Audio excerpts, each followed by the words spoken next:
Bienvenidos a nuestro seminario sobre la hemofilia y enfermedad de von Willebrand, conformado por Alonso María, Lea Glenis, Landaeta Yasmili, Landaeta Giorgeli y quien les habla, Álvarez Chísica. La hemofilia es una enfermedad de origen genético recesiva y ligada al cromosoma X, en el cual se encuentran los genes que codifican los factores hemotásicos 8 y 9. Se manifiesta clínicamente solo en los varones, mientras que las mujeres serán las portadoras. Un paciente hemofílico no tiene la cantidad suficiente del factor 8 o 9 en el plasma circulante, lo que impide una adecuada coagulación de la sangre. Estos enfermos manifiestan hemorragias prolongadas, particularmente en las articulaciones y músculos, donde por la repetición de los procesos hemorrágicos produce lesiones irreversibles e invalidez debido a las artropatías. Tipos de hemofilia. La hemofilia A se da por una mutación genética del gen que codifica por el factor 8 de la coagulación, es decir, hay una deficiencia del factor 8. La porción coagulante del complejo factor 8 factor de von Willebrand es deficiente. Estos pacientes tienen valores circulantes normales del factor von Willebrand, por lo cual sus plaquetas se adhieren de manera normal al colágeno y no se perturba la formación del tapón hemotásico. Mientras que la hemofilia B se da por una mutación genética del gen que codifica para el factor 9 de la coagulación, es decir, hay una deficiencia de este. Los pacientes con hemofilia B tienen un complejo factor 8 y factor de von Willebrand intacto. De igual forma, tienen un tapón hemotásico primario normal. La hemorragia normal en ambas enfermedades es causada por la formación retardada e inadecuada de la fibrina. La hemofilia es una enfermedad de distribución mundial, con casos documentados en todas las razas y etnias. La hemofilia A afecta al varón con una incidencia global de 1 a 2 casos por 10.000 varones, mientras que la hemofilia B ocurre en 1 de cada 50.000 varones. Se estima que deben existir 400.000 hemofílicos en todo el mundo. En cuanto a la etiología y la genética, los genes que codifican para los factores 8 y 9 se encuentran localizados en el brazo largo, en la región Q28 del cromosoma X, y esta enfermedad se trata de un trastorno ligado al sexo. Los varones tienen un solo cromosoma X, siempre procedente de la madre, mientras que las mujeres tienen dos cromosomas X, uno paterno y otro materno. Por esta razón, un varón que reciba de su madre un cromosoma X con el gen factor 8 o factor 9 alterado padecerá la enfermedad. Una mujer, aunque herede de uno de sus progenitores un cromosoma X con el gen alterado, tendrá el gen normal en el otro cromosoma X que producirá el factor correspondiente, haciendo que la mujer presente menos síntomas hemorrágicos y que no padezca hemofilia. Estructura del factor 8. Es una glicoproteína de cadena única. Tiene un peso molecular de 280 kilodaltons. La estructura del polipéptido presenta 3 unidades peptídicas funcionales, A, B y C, las cuales están en el orden siguiente. Grupo amino, las unidades peptídicas A1, A2, B, A3, C1, C2 y el ácido carboxílico. A1, A2 y B constituyen la cadena pesada de 200 kilodaltons. A3, C1 y C2 constituyen la cadena ligera de 80 kilodaltons. Gran parte del factor 8 circula unido al factor de von Willebrand en forma de dos cadenas, la pesada y la ligera. Ambas cadenas unidas de forma no covalente mediante la interacción de iones calcio y cobre. La síntesis del factor 8 se da en el hígado, por excelencia, más concretamente en las células sinusoidales y, en menor medida, en los hepatocitos. Después de la síntesis, las moléculas se modifican. Primero en el retículo endoplasmático con la adición de un carbohidrato simple, la modificación adicional se produce en la región del aparato de Golgi, con eliminación de una porción del dominio B, lo cual cambia la configuración de una molécula de cadena simple a una de dos cadenas unidas por un enlace disulfuro. Estructura y síntesis del factor 9. El factor 9 es una serina proteasa dimérica, cada cadena de 80.000 daltons y compuesta por 607 aminoácidos. La activación por el factor 12 ocasiona una fragmentación de un enlace único de arginina-leucina, lo que da como resultado un producto activado de 4 cadenas, con 2 cadenas livianas que contienen el sitio activo y 2 cadenas pesadas que contienen los sitios enlaces para el sinimnógeno de alto peso molecular y calcio. El factor 9 se sintetiza en las células del hígado. El gen está situado en el extremo terminal del brazo largo del cromosoma X, cerca del gen del factor 8. La molécula incluye varios dominios funcionales, cada uno de los cuales se codifica por un exón separado. Mi nombre es Glenis Leal y les voy a hablar sobre las manifestaciones clínicas de la hemofilia. Los datos clínicos de los dos tipos de hemofilia son sustancialmente idénticos y varían solo en relación al grado de deficiencia del factor. El síntoma por excelencia es la hemorragia y su característica dificultad para controlarla. Según la deficiencia del factor, se puede decir que hay pacientes con hemofilia grave, los cuales presentan hemorragias espontáneas y de repetición, y los pacientes con hemofilia leve o moderada. Por lo general, la hemorragia no es espontánea y se presenta posterior a un traumatismo. Según la ubicación de la hemorragia, puede ser hemartrosis, que es hemorragia en las articulaciones, las cuales en orden de afectación son rodillas, codos, tobillos, cadera, hombros y muñecas. Esta hemorragia es característica de las formas graves. Están también los hematomas musculares, siendo los músculos más afectados psoas ilíaco, glúteos gemelos y cuádriceps. También hay hematurias, hemorragias gastrointestinales y del sistema nervioso central, muy típicas de las formas graves. Y por último, las hemorragias bucal luego de una extracción. Hallazgos de laboratorio y diagnóstico diferencial. Los resultados de laboratorio característicos de la hemofilia son recuento y morfología plaquetaria normal, tiempo de sangría normal, TTP alargado, ya que este evalúa la vía intrínseca de la coagulación, donde se encuentran el factor 8 y 9 involucrado en la hemofilia. TP y TT normal, fibrinógeno normal. El diagnóstico diferencial entre la hemofilia A y B se logra al dosificar los factores 8 y 9. Como se puede ver en el cuadro, la hemofilia A cursa con factor 8 bajo y la hemofilia B con factor 9 bajo. Del resto, ambas su laboratorio es idéntico. Ahora bien, si se sospecha que el paciente tiene hemofilia A, debe hacerse un diagnóstico diferencial de la enfermedad de von Willebrand, especialmente la tipo Normandia, el cual también cursa con un factor 8 bajo, pero al determinarse antígenos del factor von Willebrand y el cofactor de ristocetina, como se puede ver en el cuadro, están bajos, diciendo así que es enfermedad de von Willebrand y no hemofilia A. La hemofilia A también debe diferenciarse de deficiencias combinadas del factor 5 y 8, como también de inhibidores adquiridos del factor 8. Por otra parte, un paciente con hemofilia B debe diferenciarse de deficiencias adquiridas de otros factores vitamina K dependientes. Tratamiento de la hemofilia.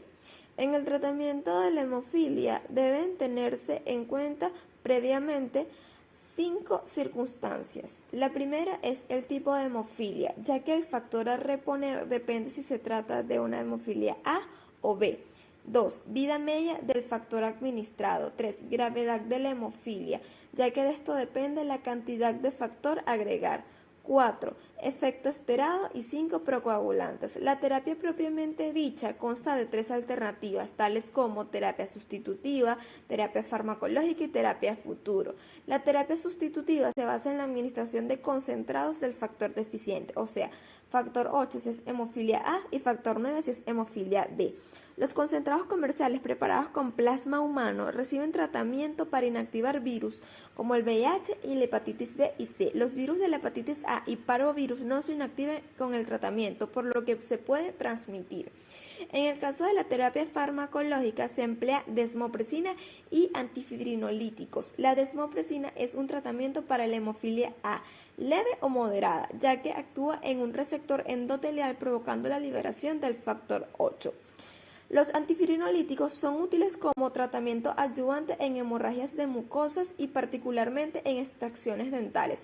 Ejemplos de estos tenemos el ácido aminocaproico y el ácido tranexámico. Y por último, la terapia futuro, que tiene 2 vertientes: el uso de trasplantes y terapia génica. El trasplante consiste en tomar una pequeña cantidad de células de hígado competente capaz de producir el factor deficiente y colocárselas al paciente con hemofilia.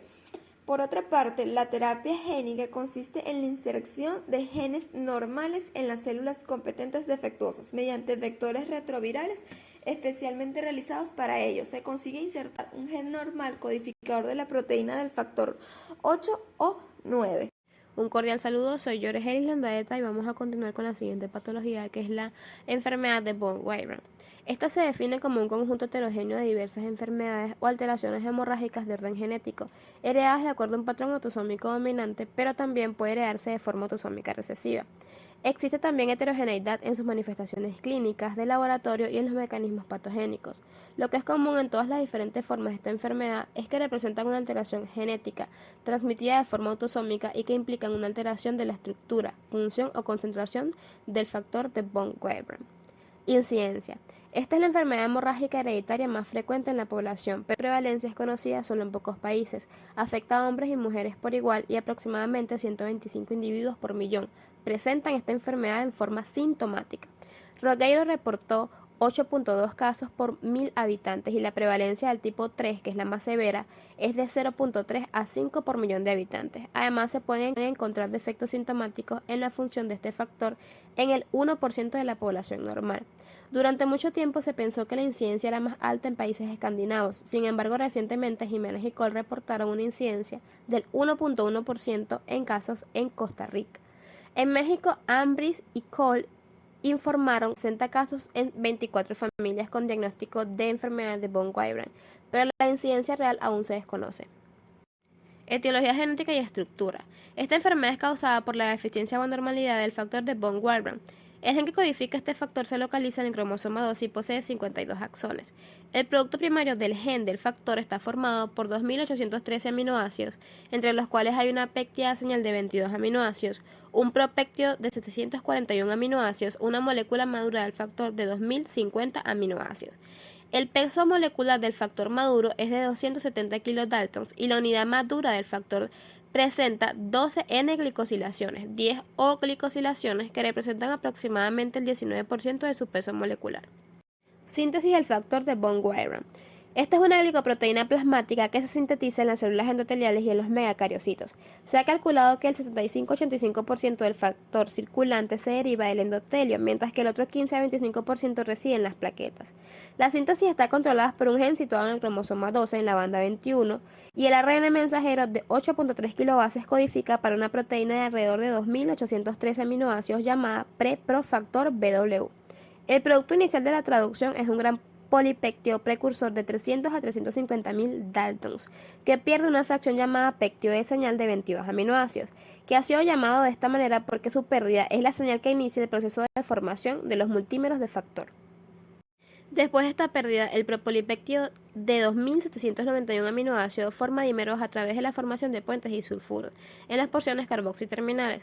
Posteriormente se lleva a cabo la glicosilación en el aparato de Golgi, lo que resulta en un alto contenido de carbohidratos, y también se incorpora sulfato inorgánico a la molécula. El propolipéptido de aproximadamente 100 kilodaltons se separa proteolíticamente y se libera en la circulación.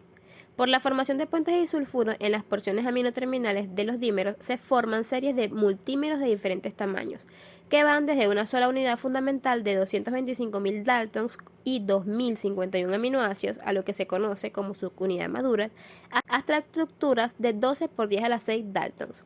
En las células endoteliales, las proteínas maduras del factor de von Willebrand se almacenan en la forma de dímeros de diversos tamaños, en los llamados cuerpos de Weber-Palade, que son organelos que tienen en su interior una estructura tubular específica, y también se almacenan en los gránulos alfas de las plaquetas, y luego son liberados al plasma o subendotelio desde los cuerpos de Weber-Palade. ¿Quién habla? Yasmín Landaeta. La clasificación de la enfermedad de von Willebrand se da por la caracterización de las mutaciones que causan la enfermedad, los cuales han proporcionado datos para reorganizar la forma en que se clasifica. Por lo tanto, en 1994, el Subcomité de Estudio del Factor von Willebrand de la Sociedad Internacional de Hemostasis y Trombosis desarrolló una nueva clasificación basada principalmente en el fenotipo de la proteína del factor von Willebrand, que está presente en el plasma y plaquetas del paciente. La clasificación se fundamenta, además, en que este factor es codificado por un gen autosómico y, en segundo, tiene una proteína que es polimérica. La clasificación es la siguiente. Todos los tipos de enfermedad de von Willebrand son causadas por mutaciones del locus del factor von Willebrand. Se designan en tanto su clasificación se da en primaria y secundaria. Primaria 1, 2 y 3 y secundario A, B, M y N. Esto se combina para dar un total de 6 categorías. Tenemos la enfermedad de von Willebrand tipo 1, que designa la deficiencia cuantitativa parcial del factor von Willebrand, la tipo 2, la deficiencia del factor en su totalidad, y la tipo 3 designa la virtual deficiencia completa del factor von Willebrand. En el tipo 2A, cuando hablamos de las secundarias, tenemos que designa las variantes cualitativas asociadas a la ausencia de multímeros de alto peso molecular, y la 2B designa las variantes cualitativas con afinidad incrementada en la glucoproteína IB. La tipo 2M designa las variantes cualitativas con función relacionada a plaquetas disminuidas, no causada por ausencia de multímeros de alto peso molecular. La tipo 2N designa las variables cualitativas con una marcada afinidad disminuida por el factor 8. En caso de fenotipo mixto causado por heterocigosidad compuesta, este se designa indicando la clasificación de cada alelo separado por un diagonal. Para la descripción de mutaciones se sugieren sistemas numéricos para aminoácidos y nucleótidos. Es importante saber que la clasificación de cada paciente de la enfermedad de von Willebrand debe enfocarse hacia su fisiopatología y es sumamente útil para designar fácilmente cuál es el tipo determinado de cada paciente y aplicar el tratamiento más adecuado. La pseudoenfermedad de von Willebrand, descrita por Miller y Castell en 1982, inicialmente fue llamada enfermedad de von Willebrand de tipo plaquetario, debido a que es una alteración hemorrágica autosómica donde existe una interacción incrementada entre las plaquetas y los multímeros plasmáticos grandes del factor de von Willebrand, incrementado en la glucoproteína GPB. Sin embargo, este padecimiento no es un defecto del factor von Willebrand, sino en la estructura de la glucoproteína, por lo tanto no se encuentra dentro de la clasificación. La enfermedad de von Willebrand adquirida se presenta con alteración en los niveles del factor von Willebrand plasmático, es decir, que se encuentran disminuidos, así como normalidades estructurales y funcionales. También pueden encontrarse ciertas condiciones patológicas asociadas o en individuos saludables. Se ha observado que existen ciertos mecanismos inmunológicos asociados en algunos casos de enfermedad von Willebrand adquirida secundaria, como lo es el lupus eritematoso generalizado o enfermedad esteroidea, mientras que en otros casos la proteólisis tiene un papel importante y parece destruir preferentemente los multímeros grandes y puede presentarse en forma de enfermedad von Willebrand adquirida, que ocurre en conjunto con trombocitopenia esencial, defectos congénitos cardíacos, leucemia mielocítica crónica. Todavía no se halla una explicación para las anormalidades presentes en los numerosos casos de enfermedad von Willebrand adquirida debido a la gran variedad de manifestaciones inmunológicas y patológicas que se presentan en esta enfermedad. Las características clínicas de la enfermedad de von Willebrand se manifiestan en las formas heterocigotas por defectos en la hemostasia primaria, que incluyen epistaxis, gingivorragias, petequias, equimosis, menorragia, hemorragia postraumática o postextracción dental y en ocasiones sangrado gastrointestinal. Además, se cuenta que el sangrado mucocutáneo y el sangrado posttrauma tienen ciertos porcentajes de acuerdo a la situación que se esté en epistasis, 60%, en el caso del sangrado mucocutáneo, hematomas, 40%, menorragia, 35%, sangrado gingival, 35%, sangrado gastrointestinal, 10%. En el posttrauma tenemos que la extracción dental, 50%, heridas, 35%, posparto, 25% y postoperatorio, 10%. Sus características clínicas van a depender de la severidad de la enfermedad y depende del tipo de enfermedad que se puede estar presentando en el paciente. Habitualmente el tipo 1, los síntomas son más leves y los pacientes con el tipo 2 están más severamente comprometidos, probablemente debido a que el factor determinante es la normalidad de la molécula del factor de von Willebrand. Asimismo, la trombocitopenia puede ocurrir en algunos pacientes con tipo 2B, sobre todo durante periodos de estrés o durante el embarazo. A los pacientes con el tipo 3 suelen tener manifestaciones de defectos de la hemostasia primaria y secundaria, como petequias, equimosis, hematoma, hemartrosis, etc. Mi nombre es Valentina Alonso. Los datos de laboratorio de un paciente que se sospecha esta enfermedad deben incluir la determinación de la actividad del factor 8, el antígeno del factor de von Willebrand y la actividad del cofactor de la rizostatina. Generalmente se suele complementar con el tiempo de hemorragia, agregación plaquetaria inducida por rizostatina y análisis de los multímeros del factor de von Willebrand. Generalmente se necesitan estudios repetidos y para establecer el diagnóstico o exclusión de la enfermedad de von Willebrand es preciso realizar más de una tanda de pruebas de laboratorio. El diagnóstico diferencial. El diagnóstico prenatal. En la mayoría de los casos, el fenotipo de la enfermedad es leve y no presencia el diagnóstico prenatal. La enfermedad de von Willebrand adquirida. La forma adquirida de esta enfermedad aparece en adultos mayores sin antecedentes personales ni familiares. Generalmente está asociada a otra enfermedad, trastornos mieloproliferativos, hipotiroidismo, síndrome linfoproliferativo B benigno maligno, tumor sólido o un defecto vascular o cardíaco. La confirmación de laboratorio de la forma adquirida de la enfermedad puede ser muy difícil. El tratamiento. El objetivo del tratamiento es corregir la deficiencia del factor 8 y acortar o corregir el tiempo de hemorragia. La desmopresina, aproximadamente el 80% de los pacientes tipo 1 tienen respuestas excelentes a la desmopresina. Sin embargo, muchos de los tipos 2 y prácticamente la totalidad de los tipos 3 no responden de forma adecuada. La reposición de factor von Willebrand. Los pacientes que no responden a la desmopresina pueden recibir tratamiento con concentraciones de factor 8 que contienen el factor von Willebrand. Caso clínico. Se trata de un paciente de 25 días de nacido, sexo masculino, producto del séptimo embarazo a término, que consultó por un cuadro clínico de 7 días de evolución, consistente en eritema umbilical, edema y secreciones purulentas malolientes. Se hospitalizó con diagnóstico de onfalitis y se inició tratamiento antibiótico con oxacilina intravenosa. Como consecuencia de la venopunción, el paciente desarrolló un hematoma persistente. Los exámenes de laboratorio de la química sanguínea se encontraron normales, a excepción del tiempo de tromboplastina tisular, TPT, que resultó ser mayor a 120 segundos.